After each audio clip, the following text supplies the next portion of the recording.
¿Qué pasa cuando tenemos una economía en donde el gobierno decide entrar a un sistema corporativista? ¿Ok? ¿Qué está pasando en México? Tenemos la revolución, la posrevolución, y en la época de posrevolución es toda una situación complicada para todos. Y entonces lo que nosotros tenemos es un México en donde se ve ya finalmente la disolución de las prácticas del porfirismo, pero no alcanzamos a tener un orden y estabilidad. Es el periodo posrevolucionario, es un periodo bastante complicado hasta los años 20 del siglo pasado. El periodo que vamos a conocer aquí es el Maximato. No lo tengo dentro del programa, pero básicamente es el previo a donde se consolida la revolución. Y lo que tenemos es el final de la Revolución Mexicana, 1921, consecuencias desastrosas de la economía mundial en la crisis de 1929, impacto tras impacto negativo a nuestra economía y los efectos de lo que se llamó la Guerra Cristera, del 26 al 29. ¿Okay? Guerras internas en el país, falta de estabilidad y una problemática completa. Por lo tanto, lo que tenemos es agitación social, agitación política. Este es un periodo que además termina con la muerte de Obregón. Entre paréntesis, este sí es un magnicidio, no los que nos han planteado por ahí.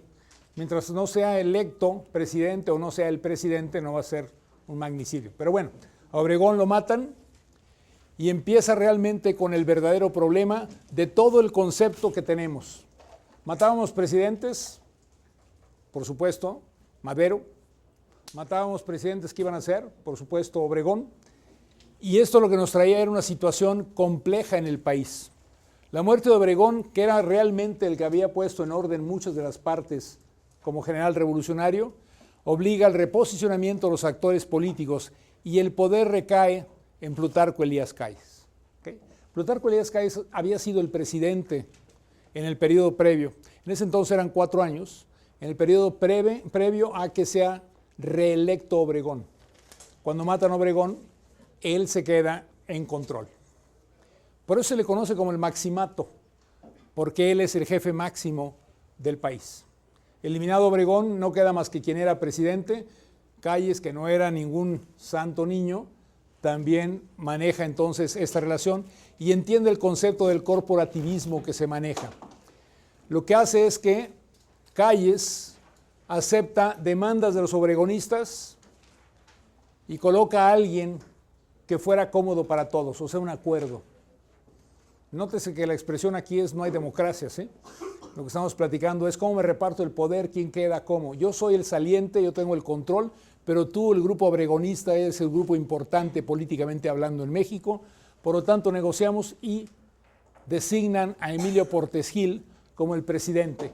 Y desde el principio lo que tenemos es una situación en la cual lo que había sido el asentamiento del gobierno, que era precisamente la fuerza corporativa basada en los sindicatos, en los grupos organizados, es lo que hace que tenga problemas para manejar el país Emilio Portes Gil, porque los obregonistas están dando lata y lata y lata, y la CROM, que todavía existe, con un individuo que se llama Morones Prieto, es el grupo de izquierda que empieza a tomar posicionamiento en el país. ¿Okay?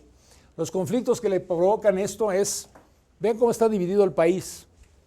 Tenemos la CROM, tenemos organizaciones sindicales comunistas, socialistas, anarquistas y además católicas. Este es un país en conflicto. Y eso también es importante para ustedes. Si de verdad les parece que México está mal hoy, es porque no han leído historia. ¿Okay? Léanla para que no estén tan preocupados. Este es un periodo verdadero de convulsionamiento en el que tenemos un desorden espantoso previo y luego cuando hay orden es un orden de conflicto continuo, con divisiones de todo tipo, con pequeñas guerras civiles como la Guerra Cristera y con verdaderos problemas de gobierno en el país. Y ese es parte del proceso. El proceso es, por fin estamos saliendo de la recesión del 29 y estamos teniendo todos estos problemas en nuestra economía y de todos modos nos integramos en la economía americana. Ahí empieza un proceso de industrialización en México, de exportaciones de materias primas, de productos a los Estados Unidos. Y este es el momento en el que Calles se da cuenta de cómo se están construyendo consensos en otras naciones afligidas por estos problemas. Y por eso estuvimos en riesgo de caer en un neofascismo en México. Porque básicamente el corporativismo, Calles, que estaba fascinado en gran medida por Mussolini, por Hitler, entonces ya empezaban todos estos movimientos en Europa. Son movimientos que se van emparejando. Y Calles entiende el concepto de cómo se construyen estos modelos neofascistas. Es la construcción de los modelos neofascistas en Europa. Y por lo tanto, ¿cómo es un modelo neofascista? Es un modelo en el cual controlo desde el centro, tengo todo el apoderamiento, yo controlo a los sindicatos y empiezo a controlar todo desde el Estado. Ese es el modelo de Hitler, ese es el modelo de Mussolini, es el modelo de Franco, es decir, bueno, de Chávez hoy, ¿ok? Por supuesto. Es un fascismo. Ahora, ¿es de izquierda? No, no son comunistas. No son comunistas en el sentido estricto que estamos hablando, pero gente como Morones Prieto y otros sí lo son. Y entonces lo que tenemos es todos estos grupos de choque enfrentándose y el único que había puesto orden, que era Obregón, asesinado. Ahora, si no asesinan a Obregón, otra vez los hubieras. Ustedes diseñen su país como les guste, pero al final no hay más que dos formas en que lo pueden diseñar como les guste, soñando o de aquí en adelante trabajando en él. Por lo tanto, lo que tenemos es que Calles aprovecha todo esto y se convierte en el jefe máximo, el que toma decisiones, el que hace las negociaciones, el que pone a su sucesor. Y lo que hace es que inventa el cohecho a grupos rebeldes. Y lo que tenemos es lo que dice también Aguilar Camín. El secreto de aquella habilidad era recubrir con un halo pluriclasista y popular. El discurso es por el pueblo, para el pueblo, etc. Las decisiones clasistas y antipopulares requeridas por el desarrollo capitalista de México. Tengo que apoyar a ciertos sectores para que crezcan en esta relación. ¿Por qué? Porque va a ser una relación corporativista. Esto es bien importante que les quede claro. Son corporaciones que se unen. No es un proceso democrático, no estamos hablando de democracia en donde cada persona vota. Es cada estructura organizacional, de acuerdo a la fuerza que tenga, tiene control y base política de negociación. Y las negociaciones se dan entre fuerzas políticas. El Sindicato de Trabajadores de la Educación en México, el Sindicato de Trabajadores esas son las fuerzas políticas. Y nos entendemos corporativamente acá arriba. Corporativamente. Mira que las masas, sí, tú dile que las masas y apóyalos y sale y te echas discursos por el pueblo y para el pueblo, pero al final, como el chiste mal chiste, todos eran como los rabanitos, ¿sí? Rojos por fuera y blancos por dentro. Entonces, no somos comunistas, pero somos rojos por fuera y blancos por dentro. Ese es el chiste. Pluriclasista y popular, cuando en realidad estás tomando decisiones clasistas y antipopulares. ¿Okay? Y entonces surge el concepto del nacionalismo revolucionario, que es fundamental en toda la psique del Partido Revolucionario Institucional. Porque el concepto es, después de que tuvimos 3 derrotas con las purgas, 23, 27, 29, el magnicidio de Obregón, 28, una rebelión religiosa, 26 al 29, y la formación de un partido que reúne las diferencias de la familia revolucionaria en una asamblea de neutrales con tropas, clientelas y pistolas, surge el Partido Nacional Revolucionario, que es el antecedente del PRI. ¿Okay? A fines de la década de los 20, el gran superviviente de todas las purgas, todos éramos cuates hasta que nos matábamos, ¿sí? Y pues ahí nos vamos matando de uno por uno. Suena parecido a lo que están haciendo las mafias hoy, ¿no? Todos somos amigos hasta que nos matamos, hasta que tengamos un control de alguien. Bien, esto mismo, sin hablar de mafias, pues, pero eran mafias de distinto estilo, finalmente Plutarco Elías Calles empieza a definir esta estructura corporativista mexicana y entonces lo que va haciendo es una estructura en donde el presidente es el rey. Pero es temporal, porque cuando trató de ser reelecto, lo mataron. Ese es el gran beneficio de Toral en el caso de la muerte de Obregón, es que nos quitó el concepto de que fuera el mismo individuo todo el tiempo. Lo matan, entonces Calles pone en estas negociaciones, pero pone a Plutarco Elías. ¿Usted cree que políticamente será mejor una reelección? O sea, no reelección de 2 periodos, sino Por ejemplo, actualmente el presidente Felipe Calderón es apoyado por la minoría, en teoría. O sea que si fuera otra vuelta con los dos que quedaron con más votos para que tuviera más apoyo. En una segunda vuelta, ¿quién estaría el presidente de México? Ajá. En mi opinión, hoy, pues probablemente tendríamos al PEJ. ¿Es eso mejor o peor? No sabemos. Como no existe, entonces la respuesta es siempre calcule sus riesgos. Pero de que hubiera obtenido mayoría, sí. Pero ¿qué hubiera pasado? Tenía mayoría absoluta acá, en la presidencia, porque ganó en segunda vuelta, pero si no la tenía en el Congreso, tendría de todos modos que negociar con el Congreso. ¿Cuál es la ventaja de la segunda vuelta? Que me da una definición clara de quién es el ganador. Pero el problema es qué pasa con el Congreso. Entonces la pregunta para México no es si necesitamos una primera o segunda vuelta. Yo le voy a decir cuál es mi preferencia. Mi preferencia sería que cambiáramos a un modelo parlamentario y que entonces fueran elecciones de diputados y que los diputados formaran un gobierno de acuerdo a una mayoría de coalición que se formara. Si con mi partido yo gano el 50+1, yo gobierno, no necesito a nadie más. Si no, tengo que negociar con usted, porque usted tiene el 10 o el 15%, y así es como hago la mayoría que me permite formar un gobierno. ¿Qué me obliga a esa negociación? A definir con usted cuál es el programa de gobierno que vamos a apoyar conjuntamente. Ah, pero es que yo quería tener, pues no, eso lo quitas, por si no, no nos unimos. Yo quería, entonces vamos a acabar en un mínimo denominador común, que es lo que vamos a presentar como programa de gobierno. Pero eso lo vamos a hacer. Como estamos ahorita, no hacemos nada por nada. Segunda vuelta con este presidente depende si no tiene mayoría en el Congreso. Y pues resulta que nuestros presidentes no saben negociar. Digo, es mi opinión personal. O más bien no podría como rastrearse la como resistencia a este tipo de políticas que de reformas políticas o electorales en las que se incluyera la reelección a todo esto del nacionalismo revolucionario, porque sin duda se difundió el sufragio efectivo, no reelección, como que se creó que era una falsedad también. Por sufragio efectivo, no reelección quiere decir que nunca repetirían un diputado de diputado, un senador de senador, un presidente municipal de presidente municipal, un gobernador de gobernador, un presidente de presidente. Pero resulta que los diputados sí pueden ser reelectos siempre y cuando haya una elección de por medio. Y los senadores sí pueden ser reelectos siempre y cuando haya una elección de por medio. Y los presidentes municipales también pueden ser reelectos siempre y cuando haya una de por medio. Entonces no es cierto. Nos vendieron el boleto, pero no es cierto. Por eso siento, bueno, en una opinión personal, que está todavía como que muy presente en gran parte del electorado, de que les mencionas, no, pues podría haber una reelección. Y dicen, no, reelección, no, ¿cómo? Se van a quedar como Porfirio Díaz. ¿Está bien? Sí, pero podría ser benéfico para el país. Y también podría ser maléfico. ¿Sí? Se tendría que limitar la reelección, ¿no? O sea, también es... Pero ¿por qué de obedecer si ya me religió? Cambio las reglas. Yo soy el único bueno para el país. Sin mí, la nación no sale. Y entonces me llamo X, Y, Z. Siempre va a haber la tentación. El problema es que tengamos ciudadanos educados. ¿Okay? El problema es, si no tenemos ciudadanos educados, no evolucionamos. ¿Ok? Ahí luego nos destruye su paquetito.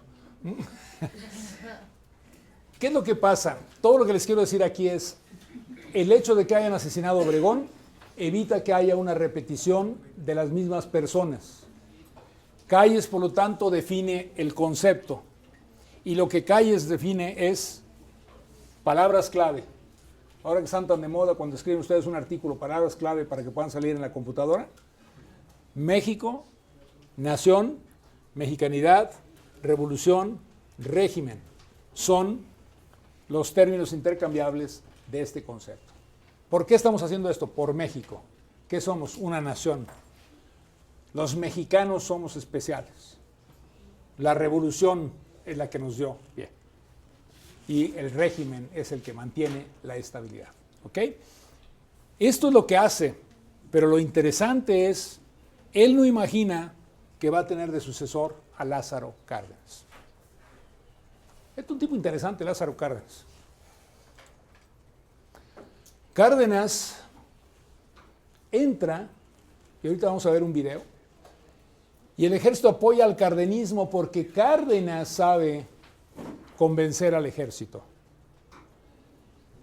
Él es el que va y negocia cuando llega presidente con los militares que habían estado descontentos porque no los habían apoyado los obregonistas. Y lo que hace es eliminar a los obregonistas y poner sus generales. Acuérdense que Cárdenas es general. ¿Okay? Es mucho más fácil para un general poner sus generales que para un no general poner sus generales. Pero aquí eran puros generales, ¿sí? Estaba Obregón, estaba Calles, todos eran generales. Si juntaban 20,000 tropas eran generales.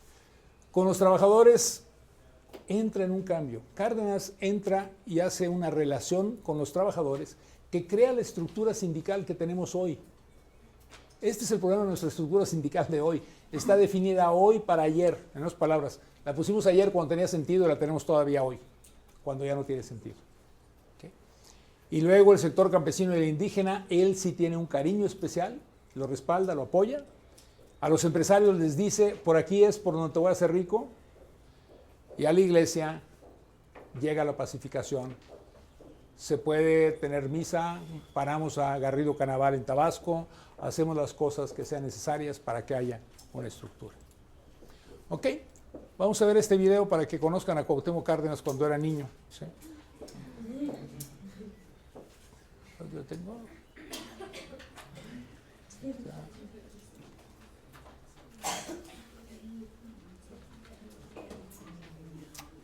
Ya.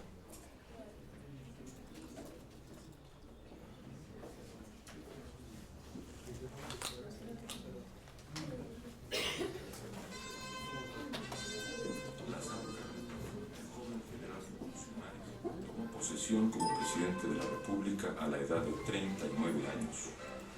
Durante su sexenio, Cárdenas hizo cambios fundamentales en el país y sentó las bases del moderno sistema político mexicano. Momentos antes de la protesta le acompañan al presidente electo, su distinguida esposa y su hijito Cuauhtémoc.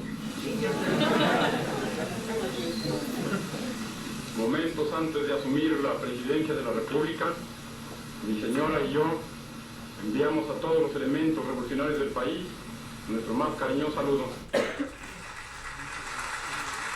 Como presagio simbólico de que los tiempos cambiarían, el presidente Cárdenas mudó la residencia oficial del suntuoso castillo de Chapultepec a Los Pinos y le sugirió al director del periódico oficial del gobierno, El Nacional, que cada vez que se menciona el nombre de mi general Plutarco Elías Calles, procuren quitarle el título de jefe máximo de la revolución. Durante los años anteriores, Calles había ejercido el poder tras la silla presidencial, designando y removiendo presidentes a su conveniencia, por lo que ese periodo fue bautizado como el Maximato. Calles eligió a Cárdenas como su sucesor, pensando que sería otro fiel continuador del Maximato, pero su discípulo tenía otros planes. Para emprender cambios menos simbólicos, Cárdenas tiene que asegurarse de la lealtad del ejército. El punto central de su estrategia es acercarse a los generales que pertenecieron a facciones distintas a los callistas, como los carrancistas, villistas y zapatistas. Cuando Calles se da cuenta, el mapa militar del país es cardenista. La palanca fundamental del cambio fue la agitación obrera que Cárdenas alienta desde el inicio de su gobierno. Las principales organizaciones de trabajadores apoyaron, o en algunos casos amenazaron, con una actividad huelguística sin precedentes. Cárdenas, con su franca aprobación a la agitación obrera, quiere unificar a las masas de trabajadores. Además, esta gran movilización podía ser el principio para eliminar finalmente el poder de Calles. En junio de 1935, los dos generales se encuentran en la Ciudad de México. Hablan de la situación obrera y Calles propone hacer un llamado para cancelar la agitación. El chamaco Cárdenas, como lo llamaba Calles, lo permite de mil amores. El martes 11 de junio se publican las declaraciones que Calles hizo a un grupo de senadores. Habla de las divisiones, la necesidad de tranquilidad que tiene el país y de la ingratitud de las organizaciones obreras. Vamos para atrás, declara. Cárdenas toma largos días esperando el momento oportuno para contestar. Sutilmente resalta el tono antiobrero de las declaraciones de Calles. Es la señal para que las masas de trabajadores salgan a la calle pidiendo la cabeza del jefe máximo. De inmediato, Cárdenas pide la renuncia de los callistas de su gabinete y Calles se retira a su hacienda en Sonora. Poco después, Calles regresa a la Ciudad de México y hace nuevas declaraciones contra la política de Cárdenas para tratar de recuperar su lugar en la esfera del poder. No se ha dado cuenta de que la situación ha cambiado y su actitud de revancha provoca confrontaciones entre sus seguidores y los cardenistas. Sin vacilar, Cárdenas toma una decisión definitiva. El 9 de abril de 1936, Cárdenas envía a Calles al exilio. El acto recibe un apoyo entusiasta. Ya con el control del poder, Cárdenas se propone realizar sus dos grandes proyectos: unir a los obreros en una sola organización y el reparto de la tierra. A través de su proyecto de reforma agraria, Cárdenas se propone resolver los problemas más antiguos del país: la tenencia de la tierra y la miseria en el campo. Cárdenas ve en el ejido la forma de posesión comunal de la tierra, una herramienta para que los campesinos rompan su dependencia con respecto al patrón. No es solamente un acto de justicia, después de siglos de explotación, sino un método para mejorar las condiciones económicas del campo. Nosotros las tierras por Campo Pintura, donde siembro, pagábamos renta a los dueños de la hacienda en San José Vista Hermosa. Todo era dueño de la hacienda, los españoles, porque nosotros nomás trabajábamos de jornal y ya. Y las tierras de nosotros, ahora no, cada quien tiene su parcela. Yo tengo 4 hectáreas. Para apoyar al ejido, crea el Banco de Crédito Ejidal y aumenta los recursos del Departamento Agrario. El Estado ofrecerá planes, organización, crédito y otros servicios. Pero el objetivo más oculto es, ante todo, destruir la hacienda y el poder político de los hacendados, muchos de ellos generales callistas.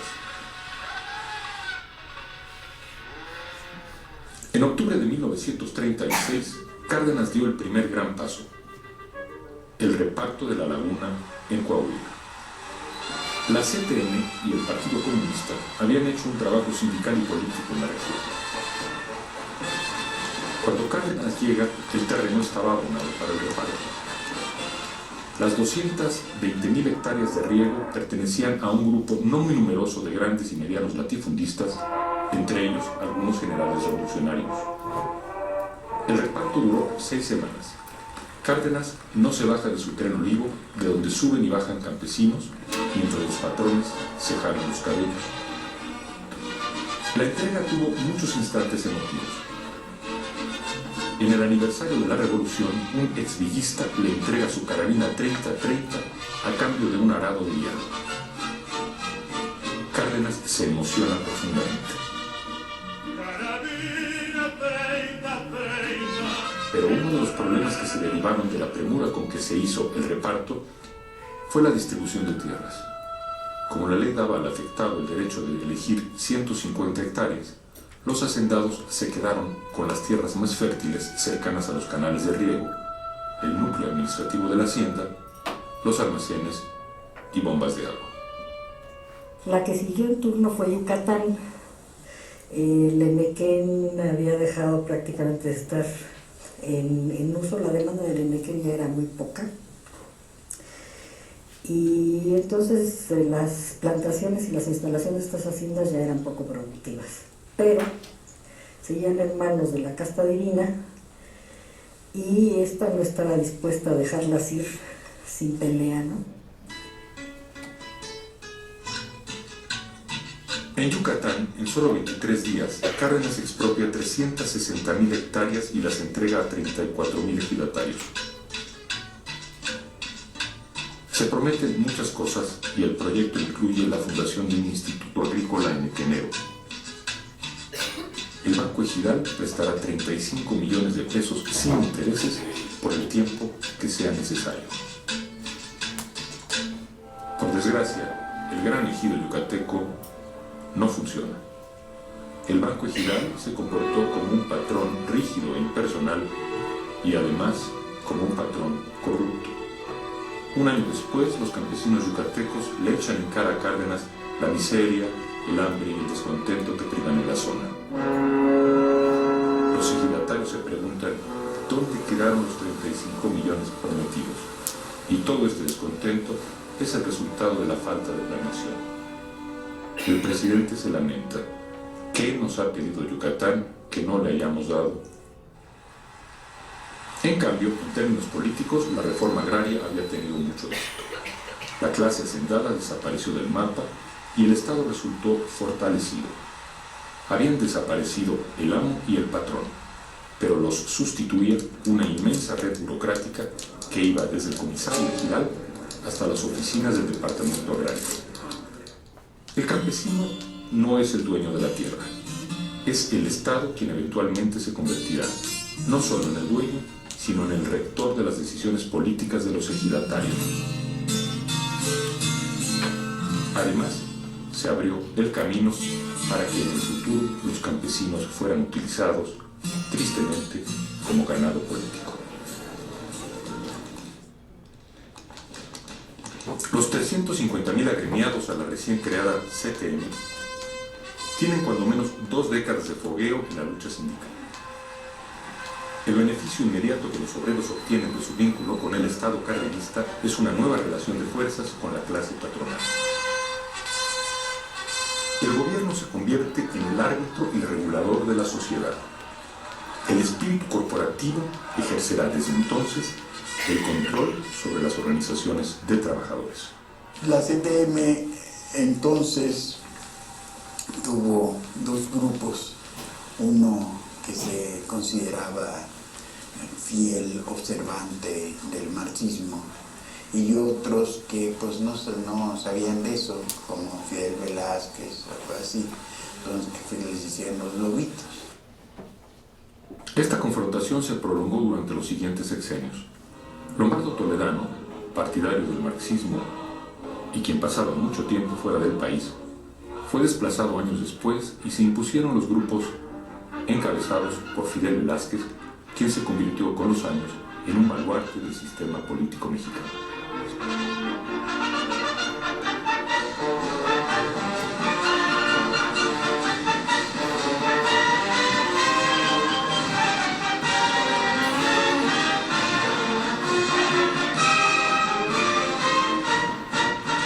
Cárdenas toma medidas para evitar que el poder de la CTM sea desmedido, como lo fue el de la CROM en la época de Morones.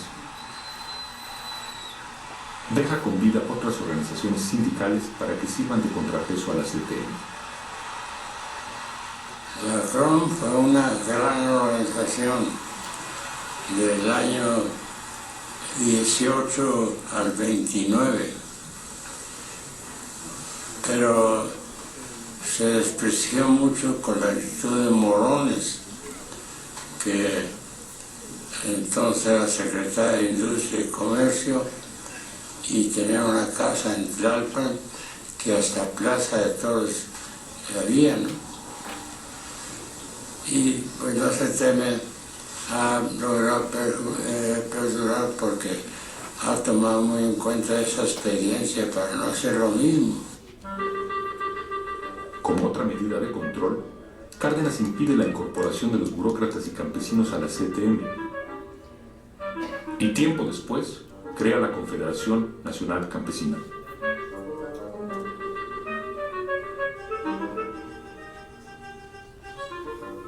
Esto era muy curioso porque por un lado parecía que surgía un nuevo actor político a nivel nacional, que era el movimiento obrero, estructurado, vinculado ya al proyecto modernizador, industrializador, etc.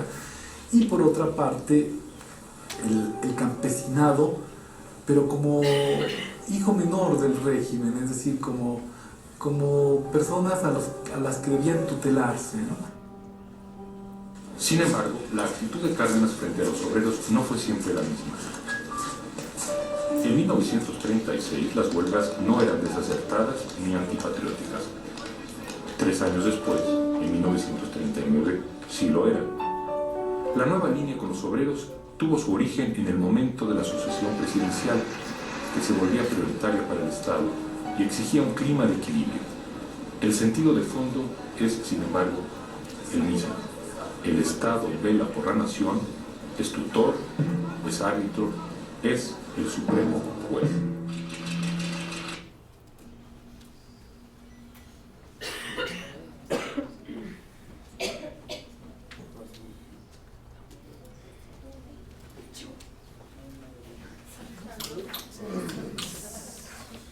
Bien, ahí alcanzaron a ver a varios de los próceres de la nación, ¿sí? Don Fidel Velázquez. ¿Dónde están los extranjeros? Si le entendieron a lo que dijo, entonces ya hablan perfecto el español, porque la verdad es que esa era la persona que se convirtió Don Fidel. Don Fidel se convierte, de ahí el don, se convierte verdaderamente en ese punto de equilibrio que define muchas veces la presidencia, el apoyo, el respaldo, la legitimación de un presidente. Y ustedes lo vieron en las fotos. El chiste de esto es poner todas las fotos en las que vean uno tras otro, tras otro, tras otro, que Fidel Velázquez está desde Cárdenas hasta Zedillo. Y no estuvo con Fox ya porque se murió, pero digamos en el proceso, lo que estamos platicando en realidad es un líder que permanece como líder de la organización obrera más importante de México a través de un periodo que va prácticamente desde 1936 hasta el año 2000. Este es el concepto del corporativismo, el concepto de la creación de una estructura. Los presidentes cambian, los líderes sindicales se sostienen. Estos son los sindicatos que creamos porque era parte de la estructura que necesitaba crear. ¿Qué representa entonces Cárdenas? Él es el proceso de consolidación, él es el que consolida. Fíjense lo que se dice. Formó la CTM, formó y mantuvo la CROM. Tuvo también a los burócratas y ahora se llama CNOP. Y si ustedes empiezan a poner todos los elementos, se dan cuenta que esta es la estructura corporativista del Partido Revolucionario Institucional. Son todos los diferentes elementos que componen el concepto de corporativismo y de administración, salud corporativa del país, que le permite que tenga equilibrio al país. ¿Ok? Pero además él es realmente el que habla ya de nacionalismo revolucionario, porque es el que lo encarna. El ejido, el campo, el Estado, el apoyo. Tenemos a un nacionalismo revolucionario. Todavía no estamos viendo aquí, después lo veremos en otro videoclip, la cuestión de la nacionalización petrolera. Pero fundamentalmente ustedes tienen aquí a una persona que no solo destruye a quien pensó que lo iba a manipular, sino que aparte construye toda la estructura definitiva que va a regir al país desde 1930 hasta el año 2000. Es un genio. Digo, podemos decir muchas cosas, nos puede molestar, en fin, pero la realidad es que aquí tenemos una persona que no solo se sobrepone y gana la batalla, sino que además construye la estructura que le permite al país estar en paz y tranquilidad por una gran cantidad de años, políticamente hablando. Apoya la agitación obrera inicialmente, porque eso es lo que le va a ayudar primero a destruir